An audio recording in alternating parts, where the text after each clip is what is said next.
Shalom, saudara-saudaraku, apa kabarnya? Apa benefitnya salib bagiku? Saudara-saudaraku, ada waktu-waktu serasa kita tidak berdaya atasi keadaan. Adanya pelemahan-pelemahan, celah-celah di seputar otorita dan tanggung jawab kita. Baik itu urusan yang menyangkut pribadi kita, lingkungan kita, keluarga kita, sekitar kita, bahkan layanan dan pekerjaan kita. Saudara-saudaraku, kita alami beratnya tekanan hidup seperti Raja Daud rasanya mau lari dari kenyataan. Saudara-saudaraku, saudara bisa baca dalam Mazmur 55 ayat 5-9 bagaimana Daud mengeluh tentang beratnya tekanan hidup. Saudara-saudaraku, boleh jadi peristiwa hidup kelam seperti ini Tuhan membawa kita memasukinya. Pasti ia bermaksud dan bertujuan. Saudara-saudaraku, jika Rasul Paulus diberi penglihatan luar biasa, ia diangkat ke surga, melihat, mendengar, dan menikmati seketika sekelumit suasana surgawi yang mengagumkan dia. Sebab Tuhan punya tujuan agar Paulus kuat di dalam menghadapi kerasnya angin ribut dan badai yang menerpa hidup pelayanannya. Saudara-saudaraku, Yesus sendiri telah alami kesedihan, kegentaran yang amat sangat. Saudara-saudaraku, itu sebabnya dia berkata, seperti mau mati rasanya. Kemudian sudah bisa ikuti bagaimana penderitaan Yesus sampai klimaks di Bukit Golgota. Saudara-saudaraku, Rasul Paulus dengan pengalaman pahitnya sebagai hambanya, masing-masing orang hebat ini mengalami beratnya salib.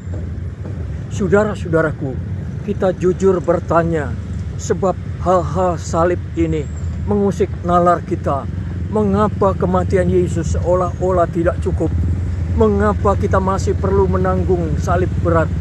Untuk apa Yesus menderita dan mati dan bangkit bagi kita, bila hal-hal penderitaan masih harus kita tanggung? Saudara-saudaraku, apa dan di mana benefitnya salib Yesus? Saudara-saudaraku, itu pertanyaan kita yang sering terlintas di benak kita. Tetapi dengar, inilah jawabannya. Yang pertama, kebesaran, kemuliaan, dan kuat kuasa daripada Tuhan harus dinyatakan di dalam kehidupan setiap orang percaya. Pernyataan kuasanya tentu harus seimbang, tentu harus sepadan dengan besarnya, hebatnya pencobaan dan penderitaan yang kita alami. Saudara-saudaraku, bila kita cuma masuk angin, Tuhan tidak perlu nyatakan mujizatnya kepada kita. Saudara-saudaraku, hanya ketika kita mengalami penderitaan berat dan kepada orang-orang yang ditetapkan mampu dan sanggup untuk berperkara besar, dialah yang menjadi saksi Tuhan. Peristiwa-peristiwa kuat kuasa itu dinyatakan. Saudara-saudaraku, kadar penderitaan salib itu proporsional, sudah barang tentu. Dan salib ada pada tiap orang yang percaya. Saudara-saudaraku, mengapa dan untuk apa? Supaya kita tumbuh berbuah dan tegar di dalam iman. Saudara-saudaraku, yang kedua, supaya penjunan itu dapat membentuk tanah liat menjadi barang yang berharga. Kemudian yang ketiga, ketika dia datang, ia menjumpai iman kita, penyertaan kita, kesetiaan kita, dan kita kuat serta bertahan setia sampai akhir dalam penantiannya. Saudara-saudaraku, pernahkah saudara bertanya pada diri sendiri, jadi apakah kita bila hidup itu terfasilitasi enak dan senang tanpa salib? Adakah pertumbuhan iman di sana? Saudara-saudaraku, saya yakin bila hidup kita terfasilitasi enak dan senang, maka kita akan terlelap dan larut. Akhirnya kita semua menjadi mangsa yang empuk, yang lezat bagi si Dajjal, bagi si jahat, dan kemudian dia membinasakan kita.